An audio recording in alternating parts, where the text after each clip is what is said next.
Mesdames et messieurs, bonsoir et bienvenue dans cette émission spéciale d'Al24 News consacrée à la tenue du 38e sommet de l'Union africaine dans la capitale éthiopienne Addis Abeba. Un sommet consacré à de nombreux dossiers importants liés à l'action africaine commune, à l'instar de l'élection des membres du Conseil africain de paix et de sécurité, de l'achèvement du cadre juridique de la zone de libre-échange africaine ou encore des mécanismes de lutte contre le fléau terroriste. Des questions qui revêtent une importance capitale et qui seront abordés par les 55 États membres de l'Union africaine. Parmi eux, le président de la République, Abdelmajid Tebboune, qui a ouvert ce vendredi à Addis Abeba la 34e session du mécanisme africain d'évaluation par les pairs. On va en parler plus amplement lors des 52 prochaines minutes. Mais tout d'abord, je tiens à accueillir nos invités de ce soir. Avec nous sur le plateau, Abdelkader Soufi, analyste des questions internationales. Bonsoir. Bonsoir. Bonsoir également à vous, Mahfoud Kaoubi, économiste. Vous nous rejoignez par téléphone. Merci à vous deux d'avoir accepté notre invitation. Voilà, on entre dans le vif du sujet. Ce vendredi matin, le président Abdelmajid Tebboune a présidé le 34e sommet du mécanisme africain d'évaluation par les pairs en sa qualité de président du Forum des chefs d'État et de gouvernement du MAEP. Le président qui a d'ailleurs exprimé le ferme engagement de l'Algérie dans le parcours du continent africain vers le renforcement des principes de la bonne gouvernance et du développement durable. On écoute et on revient.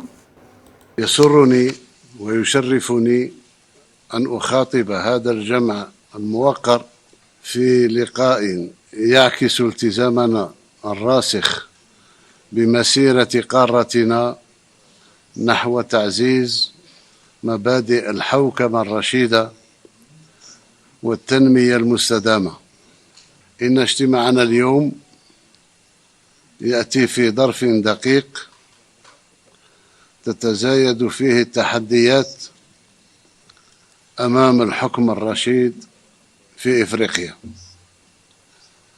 مما يجعل قمتنا هاته محطة أساسية لتعزيز العمل المشترك وتعزيز وتعميق أسس الاستقرار والازدهار في قارتنا. إن اجتماعنا اليوم بالحضور المباشر يعكس قناعتنا بأن الآلية الإفريقية لتقييم من قبل النظراء هي أداة أساسية لتحقيق أهداف أجندة 2063. فلقد صارت آلية هامة لتعزيز ثقافة الحكم الراشد، وأكدت بتجربتها خلال السنوات الأخيرة أنها ليست مجرد إطار شكلي، بل هي أداة فعالة لمراجعة السياسات وتعزيز الإصلاحات الهيكلية تدفع إلى الاستقرار والتنمية في قارتنا. Abdelkader Soufi, on le sait, l'Algérie préside le MAEP depuis un an déjà et n'a pas manqué tout au long de sa présidence de mettre l'accent sur les défis actuels auxquels fait face le continent africain, notamment en ce qui concerne la consécration de la souveraineté du droit, la lutte contre la corruption et la promotion de la justice sociale et des droits de l'homme. Comment est-ce que vous évaluez l'action algérienne au sein de ce mécanisme ? D'abord, il faut dire que l'Algérie est jalouse de son Afrique. Donc, par conséquent, son engagement est total. Il l'a toujours été et il est davantage aujourd'hui. La nouvelle politique algérienne de s'orienter vers l'Afrique et de prendre le taureau par les cornes, car l'Algérie a besoin de l'Afrique et l'Afrique a besoin de l'Algérie. Le MAEP, qui a été créé en 2003 dans le cadre, il faut le rappeler, donc, du projet africain, le NEPAD, et qui vient se joindre au programme des Nations Unies, le PNUD.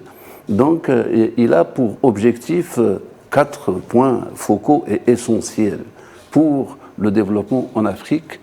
Et une auto-évaluation d'abord, et puis il y a le MAEP qui accompagne ces États africains, à savoir donc la démocratie, la gouvernance politique, la gouvernance économique, la gouvernance socio-économique. Donc essentiellement, ce sont les principaux points, plus la bonne gouvernance des entreprises qui ont l'obligation et qui ont le rôle de jouer donc pleinement cette opération de développement au niveau africain.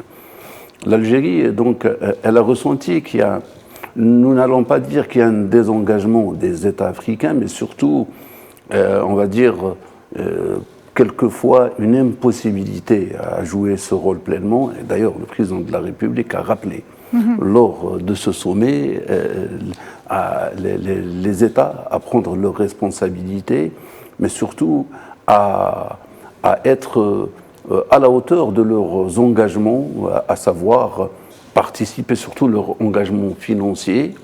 Et d'ailleurs, l'Algérie s'engage à alimenter volontairement donc par 1 million de dollars pour la double objectivité, c'est la mise en marche de la MAEP, mais aussi l'exécution de ces programmes. Parce qu'aujourd'hui, on n'arrive pas à décoller réellement. Et je pense que ce sommet-là a une importance capitale pour les pays africains, car étant boostés par l'action algérienne, ne peut que donner ce plus escompté, souhaité par les États africains, mais surtout par l'Algérie. On va en parler justement de ce point, Abdelkader Soufi, parce que l'autre défi qui est posé, vous venez de le dire, c'est celui de la situation financière critique du MAEP qui entrave son travail et affecte la mise en œuvre de ses programmes. À ce propos, le président Abdelmajid Tebboune a appelé dans son allocution les États membres à honorer leurs engagements. On regarde. إن الوضع المالي الحرج الذي تواجهه هذه الآلية الإفريقية يشكل عائقا حقيقيا أمام استدامة عملها لتأخر بعض الدول عن دفع مساهمتها مما أثر على تنفيذ برامجها وأنشطتها.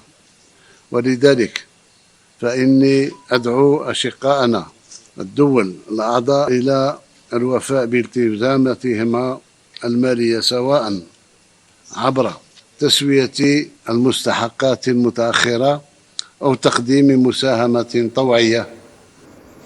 Et dans cette optique, le président Abdelmajid Tebboune a consacré la volonté de l'Algérie à soutenir les efforts africains communs en apportant une contribution volontaire d'1 million de dollars pour soutenir le MAEP. On l'écoute. انطلاقا من التزام الجزائر بدعم الآلية وتمكينها من أداء مهامها، قررت بلادي تقديم مساهمة طوعية بقيمة $1 مليون أمريكي لدعم عملية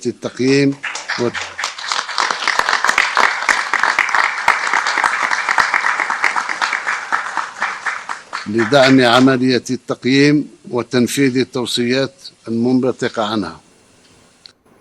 Je me tourne vers vous à présent, Monsieur Mahfoud Kaoubi. Ces propos illustrent encore une fois le volontarisme d'Alger dans le soutien au développement continental. L'Algérie qui avait déjà attribué 1,5 milliard de dollars pour l'Agence algérienne de développement et de solidarité pour soutenir les projets de développement d'infrastructures de base sur le continent et agir aussi concrètement pour résorber les crises humanitaires qui frappent le continent. Quel est selon vous justement l'impact de cette action algérienne, notamment concernant le développement économique et la politique de solidarité historique envers les peuples du continent africain?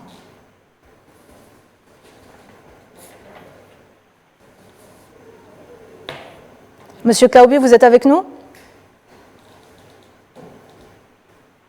Monsieur Kaoubi, on reviendra vers vous plus tard, Monsieur Kaoubi. Direction à présent Addis Abeba où nous retrouvons notre envoyé spécial Khaireddine Batache pour nous parler de la création d'une agence africaine de notation de crédit. Mais avant ça, on va écouter le directeur du développement économique et du commerce, Jamel Ghrib, au micro d'Al24 News. Notre rôle vraiment moteur et important au niveau du continent. Ça, c'est d'un côté. Ce qu'on est en train de faire en tant que même fonctionnaire international algérien au niveau de la Commission, c'est de pousser encore plus à travers notre pays, à travers l'Algérie, à travers toutes ces structures au niveau des Nations Unies, au niveau de nos administrateurs, donc au niveau des banques, la Banque mondiale, de tout le reste du système financier. On est en train de pousser pour vraiment que cette problématique de la dette, on la revoit d'une manière humaine, parce que l'aspect humain, il est toujours mis à l'écart. On parle plutôt d'aspect financier, d'aspect orthodoxie financière, monétaire, mais on oublie qu'il y a à travers les conséquences sont désastreuses pour ces pays et ces conséquences peuvent aller vers une instabilité sous-régionale politique. L'Algérie, le pays fondateur, il est toujours à la tête, il est toujours le leader et avec d'autres pays bien sûr. Maintenant c'est surtout le pays qui est le membre du G20. Cette fois-ci la présidence elle a été donnée au niveau de l'Afrique du Sud, donc l'Algérie avec l'Afrique du Sud et l'autre pays. Moi je suis convaincu qu'on le fera, on ne pourra que faire mieux pour l'Afrique. Khaireddine Battache, bonsoir, je reviens vers vous. Bonsoir Nariman. Alors Khaireddine, on vient d'écouter les propos du directeur du développement économique et du commerce Jamal Ghrib concernant la création à venir d'une agence africaine de notation de crédit. En quoi va consister concrètement l'action de cette agence, Khaireddine ?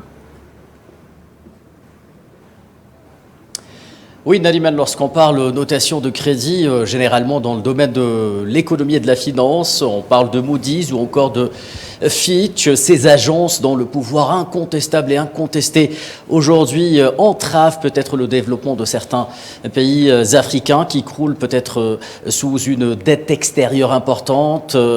Justement, alors lorsqu'on parle, figurez-vous, au sein du siège de l'Union africaine, d'une agence africaine de notation de crédit, je vous laisse imaginer l'ampleur de l'annonce et à quel point les participants et les gens présents dans la salle où a été tenue cette réunion se sont réjouis de cette annonce. C'est une avancée majeure vers l'intégration économique, le développement du continent africain. C'est une agence qui devrait permettre tout simplement à plusieurs pays de mieux contrôler leur rapport avec la dette extérieure et d'éviter peut-être d'être sévèrement parfois et injustement sanctionnés de manière à ce qu'ils ne puissent pas aller sur les marchés internationaux. Vous l'aurez compris, donc c'est une démarche de confiance que l'Union africaine veut justement donner à ces pays africains,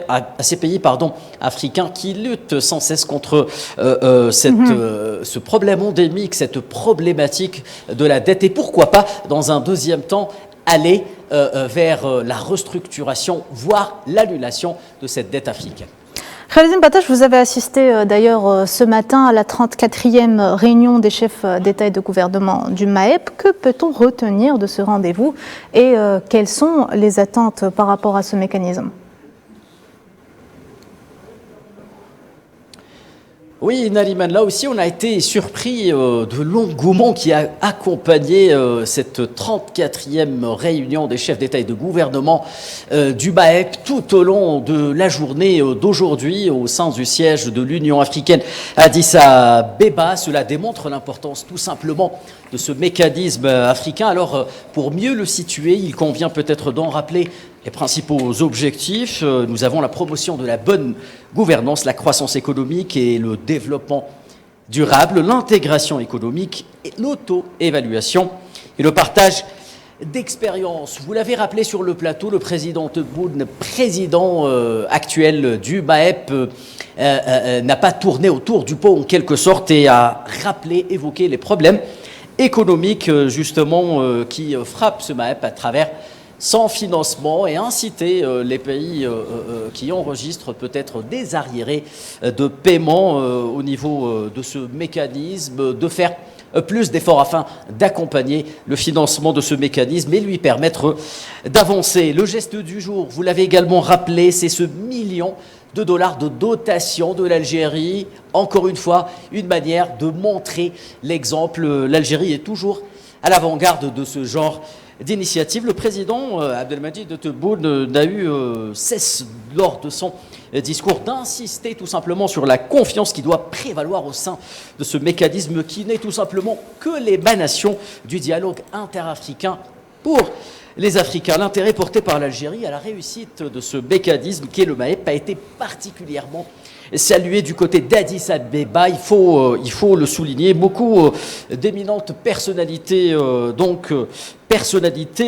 ceux qui font partie du mécanisme d'évaluation par les pairs ont fait l'éloge de l'Algérie et du président Tebboune pour ce chauvinisme en quelque sorte à l'algérienne envers le continent africain. Le président Tebboune, il faut le dire, a été sans contexte la personnalité du moment au sein de la coupole du siège de l'Union africaine. On témoigne, et vous les avez vues, ces images justement qui ont fait le tour de l'Afrique. Le Premier ministre éthiopien, Monsieur Ahmed Abiy, accompagnant au volant de sa voiture le président Tebboune pour la rencontre qui les a réunis cet après-midi.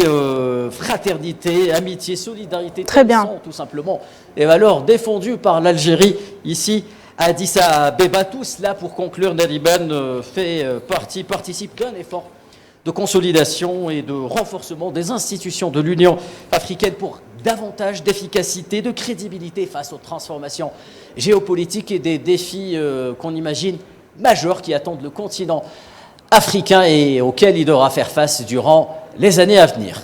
Merci beaucoup, Khaireddine Batache. On vous retrouve dans nos prochaines éditions. Mahfoud Kaoubi, j'aimerais revenir avec vous, si vous le permettez, sur cette contribution d'1 million de dollars apportée par le président algérien Abdelmajid Tebboune. Quel est, selon vous, l'impact de cette action algérienne, notamment concernant le développement économique et politique de solidarité historique envers le peuple du continent africain ?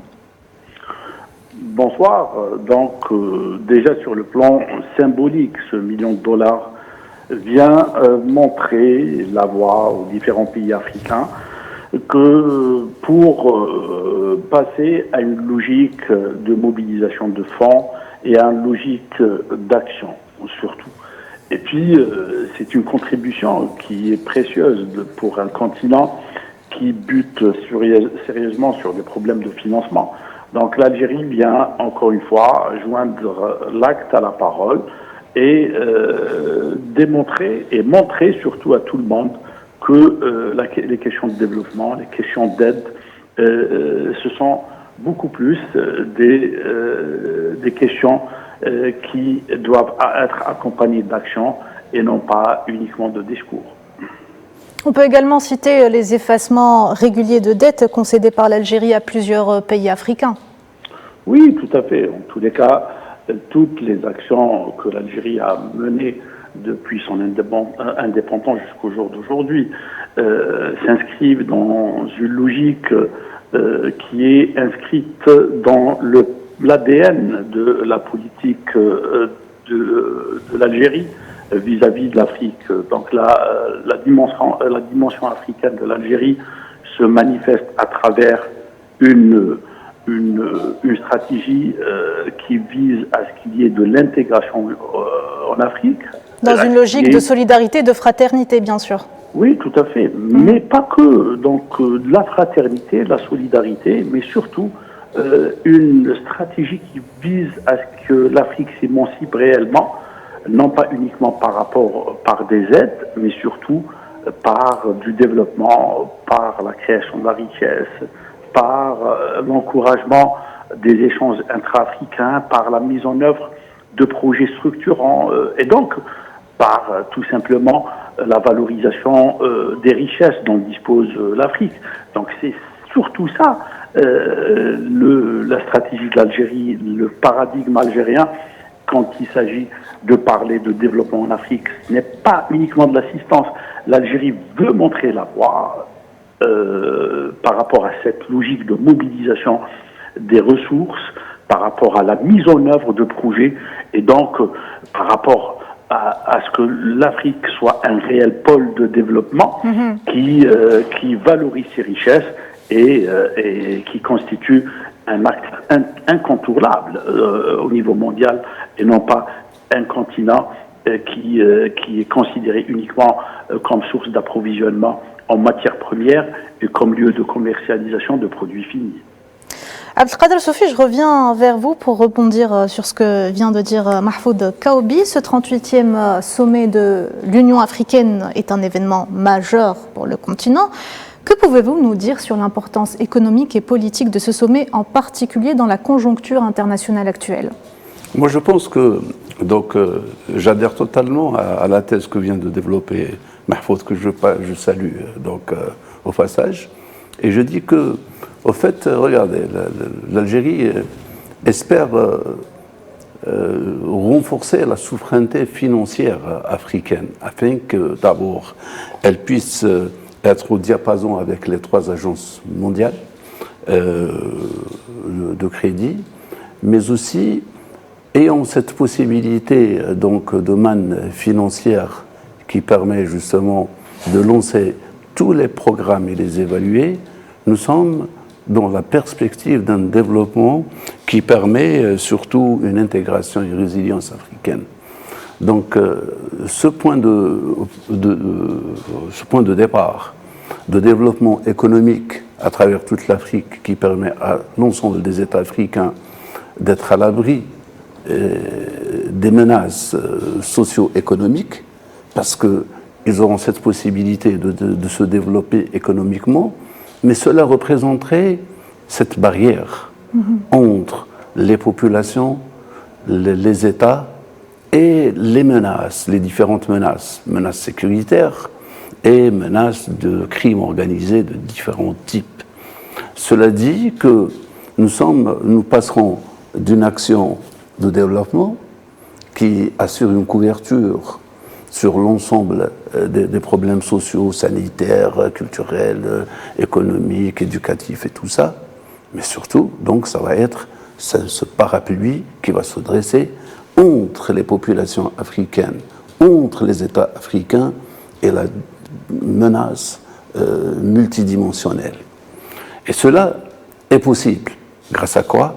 Grâce à cette action diplomatique et politique. Et là, donc l'Algérie joue sur les 3 points cardinaux du développement total.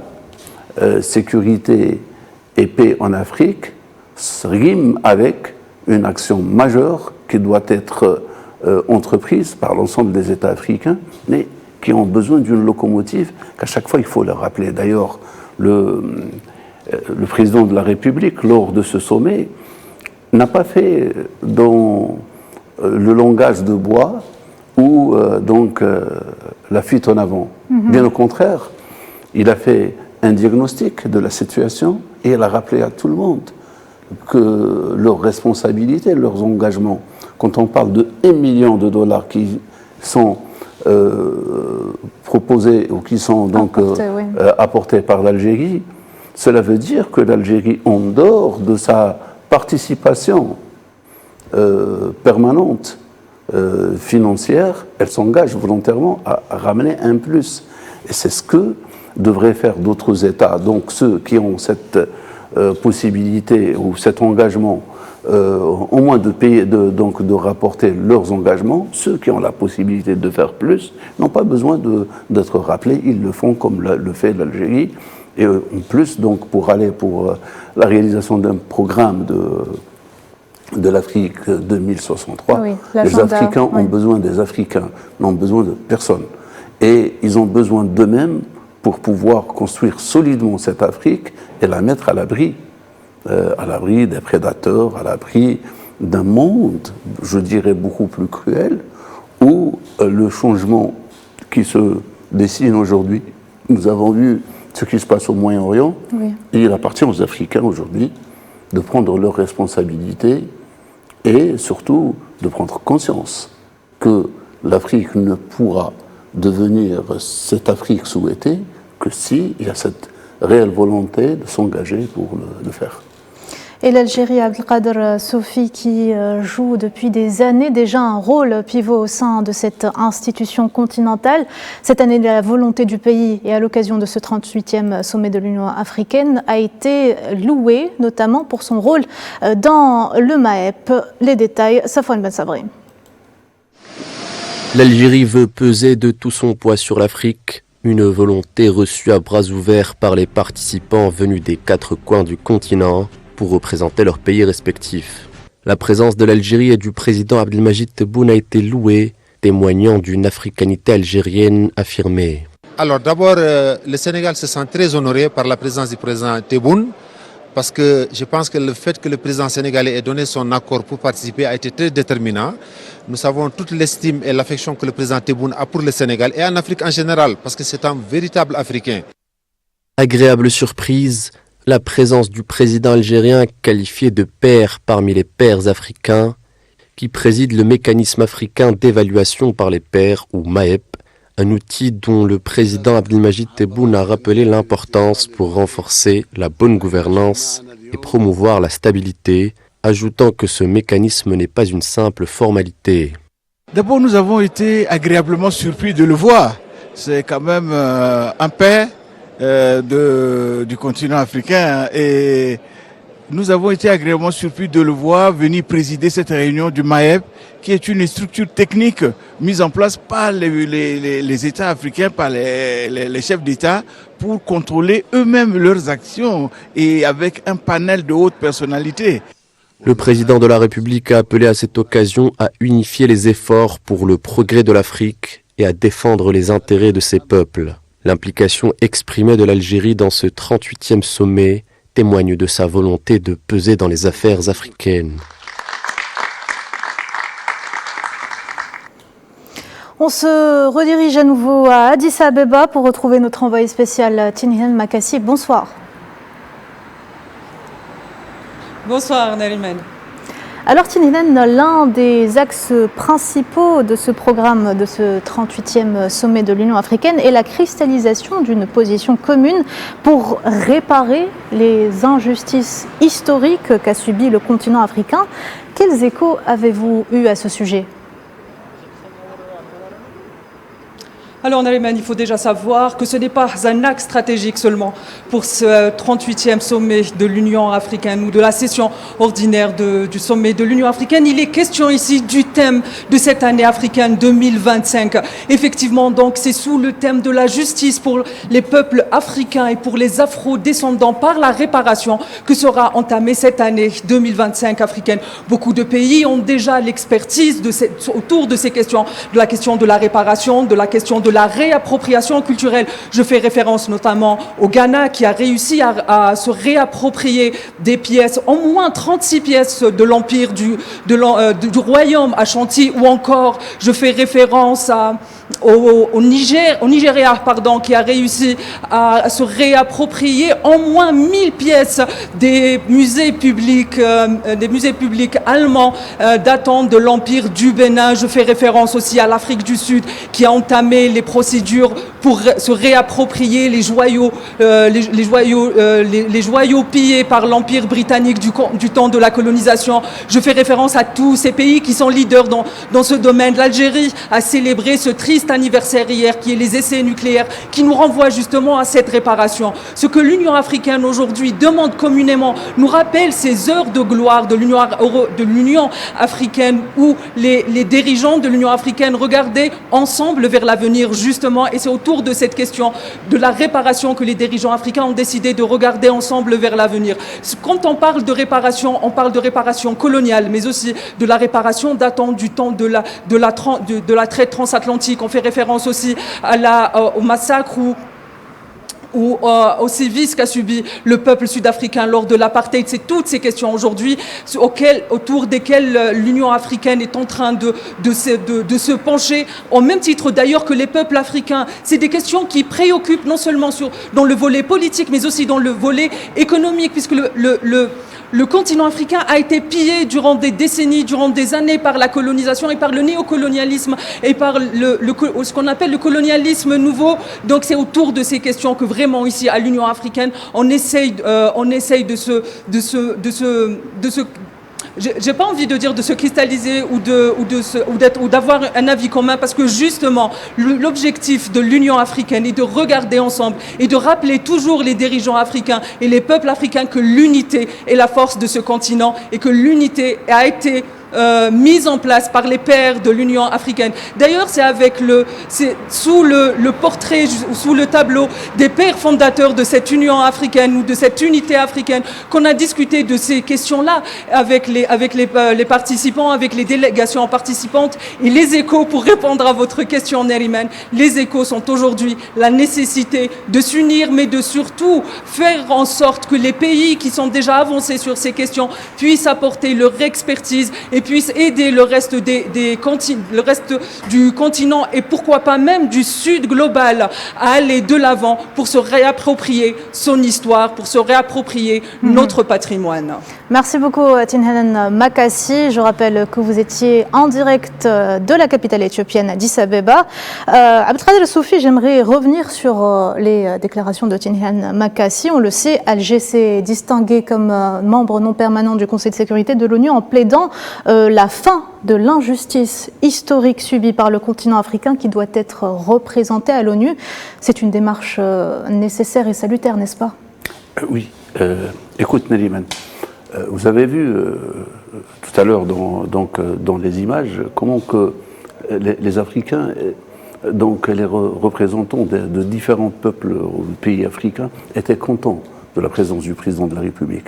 Cela veut dire que le charisme qu'a développé M. Abdelmajid Tebboune a fait qu'il a une cote extraordinaire au sein de l'Afrique. Sa présence donc pèse non seulement sur les affaires africaines, mais elle booste l'ensemble des États africains et des participants à ramener ce plus.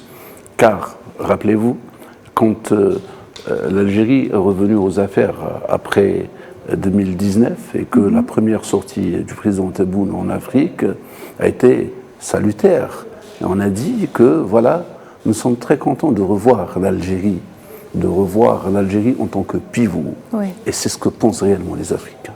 C'est ce que pense l'ensemble des pays africains. Et c'est ce que pense aussi l'Algérie en tant que pays africain, mais en tant que locomotive. Et cette locomotive a été traduite par son action au sein du Conseil de sécurité où l'Algérie n'a épargné aucun effort. Donc elle a travaillé d'une manière extraordinaire au sein du Conseil de sécurité, mais surtout, et de surcroît, ce qui vaut bien mieux que tout cela, c'est qu'elle n'a pas été individualiste dans son action. Elle a donné cette possibilité de partage de vision avec les 3+, qui sont au Conseil de sécurité, le groupe des 10 sécuritaires, à l'instrument sécuritaire de l'Afrique, où on va parler du process d'Oran, au Conseil de sécurité de l'Union africaine, mais aussi à l'Assemblée de l'Union africaine, avec l'ensemble des États africains. Cela veut dire que l'Algérie travaille donc selon une vision globale et elle permet à tout le monde de participer et donc son output est l'expression de la volonté africaine. Elle est cette volonté doublement. Elle est parce que les pays africains étant embarrassés par des situations économiques et politiques, mais ce sont des pays qui aspirent à quelque chose de meilleur pour eux et pour leur peuple. Et c'est ce que fait l'Algérie, et je crois que ça a été palpable. La présence du président de la République à ce sommet, à cette réunion technique, démontre l'intérêt de l'Algérie à superviser de près tout ce qui concerne l'action africaine et pour que cela soit effectivement mis en exercice. Ça aussi, ça leur permet d'évaluer, de diagnostiquer et de corriger le tir. Là, nous sommes dans une vision globale. Oui. C'est une vision globale qui permet à l'Afrique d'abord d'être dans son train de 2063, oui.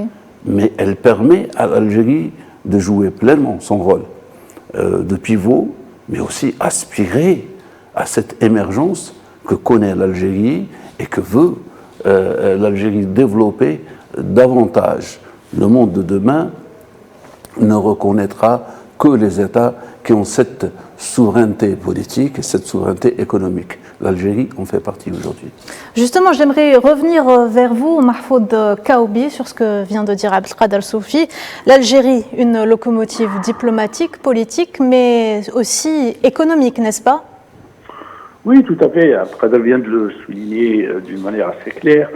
Donc, une locomotive économique, deuxième économie du continent, qui connaît une dynamique très particulière, mais surtout qui donne à la dimension africaine et à l'intégration africaine une priorité absolue. En témoignent les grands projets qui ont été initiés par l'Algérie et qui ont été honorés pour toute la partie qui incombait à l'Algérie. Je donne par exemple le projet de la route transsaharienne, donc un financement et une réalisation de la totalité de la partie de cette route en Algérie, et même une mise à disposition de moyens pour les parties dans des pays limitrophes. Je parlerai aussi de projets dans le domaine de la technologie, donc qui a été réalisé totalement et qui permet justement de réunir les moyens pour que cette route transsaharienne puisse être un corridor qui permettrait un développement économique et social de toutes les régions. Et donc, toutes les dessertes aériennes, maritimes, l'ouverture d'établissements financiers en Afrique, le financement de projets par l'agence de développement économique donc, dans plusieurs pays. Donc ça, c'est une réalité, hein, que ce soit dans le domaine de l'eau, que ce soit dans le domaine de l'éducation, que ce soit dans le domaine de la santé, etc. Et puis, il y a ce projet qui devrait se réaliser très prochainement, dans la mesure où le comité de coordination s'est réuni hier et avant-hier. Je parle du gazoduc le TSGP, oui. Tout à fait. Donc, reliant le Nigeria à l'Europe via le Nigeria et l'Algérie. Et puis, il y a aussi, si on veut citer d'autres exemples, ces zones franches, 5 zones franches, mitoyennes. Permettez-moi justement de vous couper, Monsieur Mahfoud Kaoubi. On va continuer à parler du volet économique. On le sait, l'Algérie, par sa position géographique stratégique, son potentiel économique et son engagement diplomatique jouent un rôle clé au sein du continent africain. Le pays a d'ailleurs réitéré son engagement pour le développement du continent à travers divers projets d'envergure. Mohamed Wali Ben Chaban nous en parle. Grâce à une diplomatie économique active, l'Algérie mise sur des projets d'envergure pour renforcer le développement du continent africain à travers plusieurs opérations stratégiques. Le projet de la route transsaharienne reliant Alger à Lagos favorise le commerce et l'intégration entre le Maghreb et les régions subsahariennes. La réalisation de la route terrestre algéro-mauritanienne entre Tindouf et Zouérate dynamise les échanges entre l'Afrique du Nord et l'Afrique de l'Ouest. Les experts ont mis en avant le rôle essentiel de l'Algérie dans le développement du continent. L'Algérie est très connue pour ses investissements dans le domaine de l'éducation, très connue pour ses investissements dans l'expertise et les secteurs financiers. Il existe de nombreux domaines dans lesquels les ingénieurs algériens sont importants sur le continent. Mais pour faire des affaires gagnant-gagnant, il faut que les Africains et les gouvernements africains soient capables de générer des projets de développement inclusif par la transformation de leurs ressources, une industrialisation basée sur le développement de chaînes de valeur et de pôles de croissance. Et à ce moment-là, ils vont certainement présenter des offres que les autres ne peuvent pas refuser. L'ensemble de ces initiatives s'inscrit dans la dynamique de la zone de libre-échange continentale africaine où l'Algérie affirme son engagement en faveur d'une intégration économique africaine durable et prospère. Disons que la ZLECAf est un cadre. C'est un cadre réglementaire qui définit des relations, des procédures, mais il faut que quelque chose se passe à l'intérieur de ce cadre. Et à l'intérieur de ce cadre, c'est des mouvements de biens et services Et ces mouvements de biens et services vont continuer de fonctionner si nous sommes capables de construire des chaînes d'approvisionnement, des chaînes de valeur intégrées par la transformation de nos ressources. Donc, le cadre, il est là. Mais ce cadre, il faut mettre un contenu dedans. L'Algérie, en tant que nation phare du continent africain, poursuit ses efforts pour favoriser l'intégration économique et politique de l'Afrique. À travers ses méga-projets et son engagement diplomatique, elle œuvre pour concrétiser un véritable climat de stabilité pour faire de l'Afrique un acteur incontournable de l'économie mondiale. Voilà, je reviens vers vous, Mahfoud Kaoubi. On vient de le voir dans ce sujet, au menu de ce sommet, le fameux dossier de la zone de libre-échange africaine. Où est-ce qu'on en est justement concernant l'achèvement du cadre juridique de la ZLECAf ? Ça avance, mais pas comme souhaité. En tous les cas, il y a des pays qui mettent les moyens nécessaires et qui arrivent à respecter les échéances. Et comme l'Afrique nous a habitués aussi, donc il y a d'autres pays qui sont à la traîne et qui retardent le processus d'intégration. En tous les cas, en matière d'harmonisation, parce que c'est ça le plus important, c'est l'harmonisation des législations douanières, fiscales et toute l'infrastructure juridique, comme vous venez de le signaler, est un élément important. Et puis il y a toute la digitalisation des processus qui est au menu de la feuille de route qui a été tracée par les instances de la ZLECAf. Je dirais que dans le bilan est mi-figue, mi-raisin. On avance, mais j'espère que certains pays, donc il y a 20% ou 25% des pays qui arrivent, donc qui nous ont habitués à travailler sérieusement, ils arrivent à avancer sur les dossiers, donc l'Algérie par exemple, qui a encore une fois sur ce dossier honoré tous les engagements et respecté les feuilles de route qui ont été mises en place. Maintenant, je dirais que certainement la ZLECAf, les instances vont s'adapter par rapport à ces contraintes et on ira vers un dosage qui fera à ce qu'il y ait des pays locomotives et qu'il y ait un processus par étape. Il y aura le premier groupe qui tirera le deuxième et le troisième groupe éventuellement. Mais le plus important, c'est qu'on est en train d'avancer et que ce projet qui était un rêve est en train de se concrétiser réellement sur le terrain. Abdelkader Soufi, l'Algérie et son président Abdelmajid Tebboune ont fait de la lutte antiterroriste l'une de ses priorités. D'ailleurs, le ministre des Affaires étrangères a exposé cette vision à la tribune du Conseil de sécurité de l'ONU. Comment se met en œuvre, selon vous, l'action africaine de lutte contre le terrorisme, plus grande menace auquel est confronté le continent africain en ce moment ? Écoutez, moi je dis, quelle est l'approche algérienne ? Au fait, l'approche africaine épouse l'approche algérienne, d'ailleurs même celle des Nations Unies et certaines grandes puissances telles que les États-Unis d'Amérique. Donc, est-ce que nous allons faire une solution d'action frontale avec le terrorisme ? Le terrorisme n'est pas un État. Le terrorisme est un outil qui est utilisé par des tierces pour maintenir un État, un statu quo en Afrique, et cela permet justement à des multinationales, à des nations de piller les biens de l'Afrique. L'approche algérienne, elle a été mûrie et réfléchie, et elle émane de la double vision algérienne. D'abord, la doctrine algérienne, mais aussi le vécu empirique. L'Algérie a vécu le terrorisme pendant plus d'une décade et toute seule. Elle en a fait face et donc elle est arrivée à cette solution qui est d'abord le développement local. Le développement local permet aux forces, aux énergies à la base d'être stables et d'être à l'abri de la tentation. Le développement aussi, tout seul, n'y va pas. Il faudrait qu'il y ait une coordination entre les États du terrain.